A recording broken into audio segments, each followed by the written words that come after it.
നമ്മുടെ ഹൈവേ കൂടി ഇപ്പോൾ ഓടുമ്പോൾ നമ്മുടെ കേരളത്തിലെ ട്രാൻസ്പോർട്ട് കാണുമ്പോൾ അഭിമാനം തോന്നുന്നുണ്ട് കേട്ടോ. ഒരു ഭയങ്കര മുന്നേറ്റം തന്നെയാണ് നമ്മുടെ ഗണേഷ് കുമാർ. അദ്ദേഹത്തെ നമ്മൾക്ക് സമ്മതിച്ചു കൊടുക്കാതിരിക്കാൻ പറ്റത്തില്ല. ഇന്ന് കേരളത്തിലെ മന്ത്രിമാരിൽ ഏറ്റവും കഴിവുള്ളതും ആ കൊടുത്തിരിക്കുന്ന ഡിപ്പാർട്ട്മെൻറ്റ് മനോഹരമായ രീതി അല്ലെങ്കിൽ വളരെയധികം ഉത്തരവാദിത്വത്തോടുകൂടി എപ്പോഴും അതിൻ്റെ പിന്നിൽ നടന്ന് അതിനോട് കൂടെ നടന്ന് അതിൻ്റെ തൊഴിലാളികളുടെ കൂടെ നടന്ന് ആ കാര്യങ്ങൾ കറക്റ്റായിട്ട് നോക്കുന്ന ഒരു മന്ത്രിയെ നമുക്ക് കിട്ടിയെന്ന് പറയുന്നത് കേരളത്തിൻ്റെ ഭയങ്കര ഒരു ഭാഗ്യം തന്നെയാണ്. അതുകൊണ്ടാണ് ഇന്ന് ഈ റോഡിൽ കൂടെ ഓടുന്ന ഈ വാഹനം ഇത്ര മനോഹരമായ രീതിയിൽ ഇന്ത്യയിൽ തന്നെ ഇതുപോലെയുള്ള സർക്കാരിൻ്റെ വണ്ടികൾ കാണത്തില്ല. നമുക്ക് ഓരോരുത്തടുത്ത വണ്ടികളൊക്കെ കണ്ടു കഴിഞ്ഞാൽ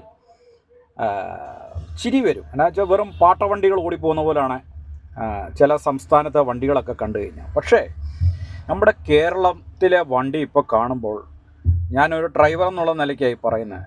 ഞാനൊക്കെ ഹൈവേ കൂടെ വരുന്ന സമയത്ത് ഇത് പ്രഭാതത്തിലൊക്കെ നല്ല എന്താ പറയുന്നത്, നല്ല ഒഴുകി റോഡിൽ കൂടെ പോകുന്ന കാണാൻ തന്നെ എന്ത് രസമാണെന്നറിയാമോ.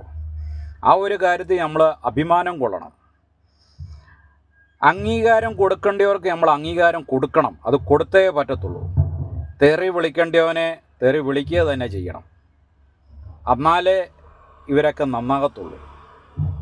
ഈ 5 വർഷം ഈ ഗണേഷ് കുമാർ ഇരുന്നിരുന്നെങ്കിൽ ഈ ലെവലൊന്നും അല്ല. അദ്ദേഹം ഇതിലുമൊക്കെ ഹൈടെക് ആക്കിയനെ നമ്മുടെ KSRTC ഡിപ്പാർട്ട്മെൻറ്റ്.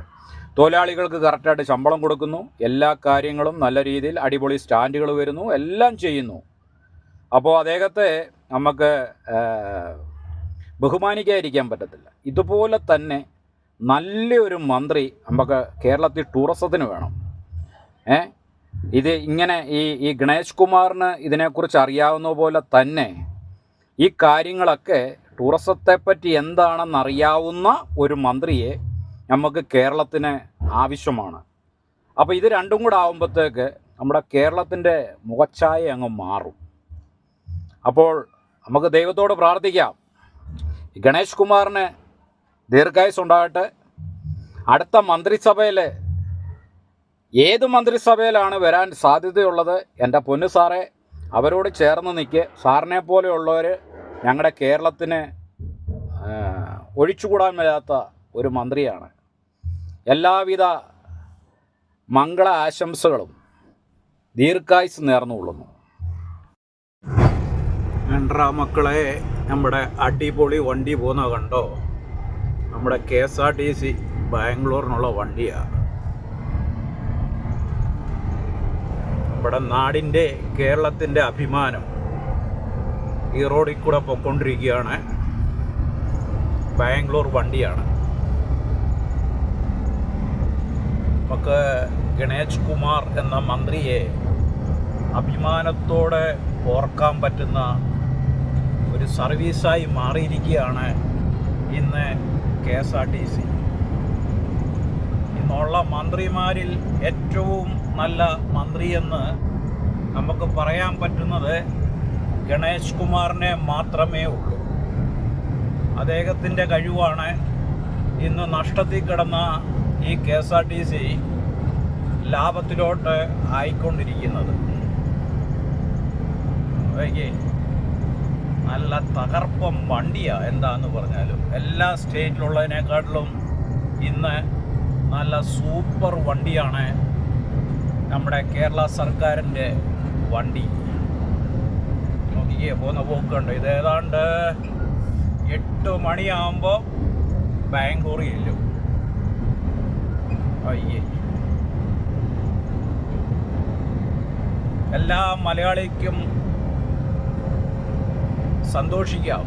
നമ്മുടെ ഇപ്പോഴത്തെ ആകപ്പാടെ നമുക്ക് പറയാനുള്ളത് ഇത് മാത്രമേ ഉള്ളൂ കേട്ടോ. അഭിമാനിക്കാനുള്ളത് ഇത് മാത്രമേ ഉള്ളൂ. ഇതുപോലെ ആ ടൂറിസം ഡിപ്പാർട്ട്മെൻറ്റും കൂടെ ഒന്ന് ആയി കിട്ടുമായിരുന്നെങ്കിൽ നമ്മുടെ കേരളത്തിൻ്റെ ലെവല് മാറിയേ. അവിടെയും വല്ലോ നല്ല വിവരമുള്ള മന്ത്രിമാർ കയറിയിരിക്കുമായിരുന്നെങ്കിൽ ഇതുപോലെയൊക്കെ നമുക്ക് വീഡിയോ ഇടാൻ പറ്റിയതിന് ഓരോ സ്ഥലങ്ങളിൽ നിന്നുണ്ട്. പക്ഷേ കേരളം മാറുകയാണ്. ഒരു വികസനവും ടൂറിസത്തിൻ്റെ ഭാഗത്തു നിന്ന് കേരളത്തിൽ വിരലെ എണ്ണാനും മാത്രം ചിലതൊക്കെ നമുക്ക് പറയാൻ പറ്റുന്നു.